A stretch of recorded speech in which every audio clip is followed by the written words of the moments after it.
I'm Cheryl Sachs, personal fitness trainer, and today's Fitbit is how to do a lunge properly. Lunges are a great exercise to work almost every single muscle of your legs. There are two problems though that I often see, and they're kind of interrelated. The first is that most people are quad dominant, meaning that their quadriceps are the strongest muscle of their legs, even though the glutes really should be the strongest muscle. So they do everything using the quads. The second problem is that people often complain of knee pains when doing lunges, and that's actually often because the quads are doing all the work and the glutes are doing nothing. So it's very interrelated.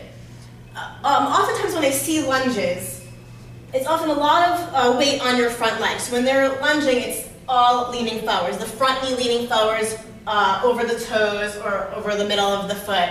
All their weight is on the front of their foot, not really on their heel. Sometimes the heel even lifts. All that puts a lot of stress on the front knee. It really doesn't work the glutes at all, and just still maintains the strength of those quadriceps. So when you do lunges, the first thing to start out with is to start with your feet hip width apart.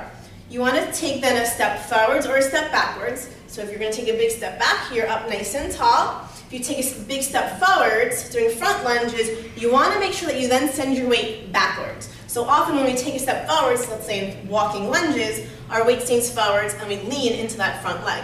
So just pause for a second, pull your weight between both legs. Okay. You want to make sure that when you do step either forwards or backwards that you don't cross behind, because then you're going to end up losing your balance. So keep that hip width, it'll be a good base of support for you. So feet are hip width apart. That's step one, big step forwards or big step backwards. Then you want to make sure number two is that your back heel is up nice and high. That's going to give you the range of motion to actually move down into your lunge. When you drop your back heel, what happens is there's no room for your knee to actually bend. Your knee cannot go anywhere. So we end up leaning into that front leg.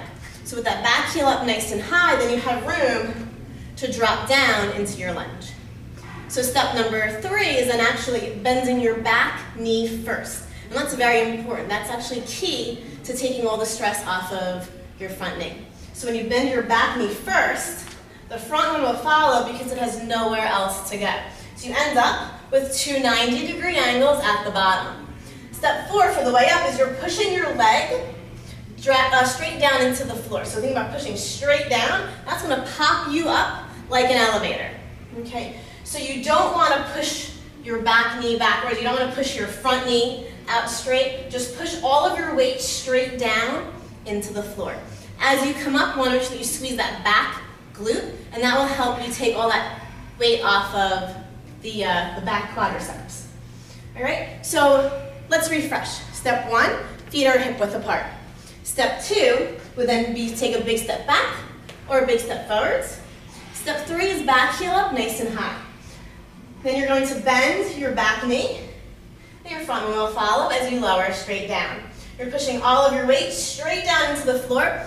First by squeezing that front butt cheek as you start to push down, and ending by squeezing that back butt cheek. And again, as you come up, you don't want to push your back knee back. That's compensation often for weak glutes and over strong quadriceps. So coming up, lifting those hips up above, squeezing that back glute.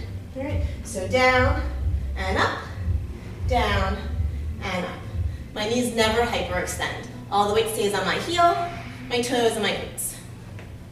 So that is how you do lunges without overactivating your quadriceps, by activating and properly strengthening your glute muscles and taking a lot of the stress and a lot of the pain off of your knees.